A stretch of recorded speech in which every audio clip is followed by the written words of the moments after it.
High বন্ধুরা, সবাই কেমন আছো? আজকে তোমাদের একটা মশলা বানিয়ে দেখাবো, বিরিয়ানির মশলা কীভাবে বানাতে হয়। দেখো দেখো, এতে জায়ফল আর জয়িত্রী আছে। এতে জায়ফল জয়িত্রী দিয়েছি, এর মধ্যে আছে ডালচিনি, এলাচ আর তোরা লবঙ্গ আছে। এগুলো সব দিয়ে দিলাম, যেগুলো অল্প করে গরম করতে হবে। এতে আরও দিয়ে দেবো গোটা জিরেটাকে ভালো করে ফ্রাই করে নেবো। এখন একটু ভালো করে সুন্দর করে একটু লাল মতন করে নিতে হবে গরম করে।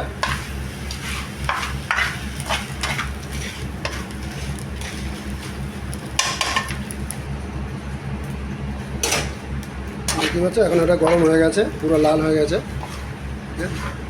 এখন এটা উঠিয়ে নিলাম। এখন ওটা ঠান্ডা হবে, ঠান্ডা হওয়ার পরে তারপরে মিক্সারে গ্রাইন্ডার করে। দেখো পুরো মশলাটা পুরো ঠান্ডা হয়ে গেছে। এখন এটা মিক্সারে, এই যে মিক্সারে দেবো। দেখো পুরো মশলাটা পুরো রেডি হয়ে গেছে। এখন এর মধ্যে ঢেলে নেবো। মশলা কমপ্লিট। এই মশলাটা শুধু বিরিয়ানিতে না, মটন চিকেন বানালে এতেও মানে দেওয়া যাবে, খুব ভালো টেস্ট হবে। তোমরাও একবার ঘরে বানিয়ে দেখতে পারো। এটা এমন কিছু খরচাও না, অল্প অল্প করে অল্প পরিমাণে বানাবে। এটা অনেক মানে ভালো মশলা। এটা সব কিছুতেই ইউজ করা যাবে, মটন চিকেন বিরিয়ানি বানালে বিরিয়ানিতে সবেতেই ইউজ করতে পারবে।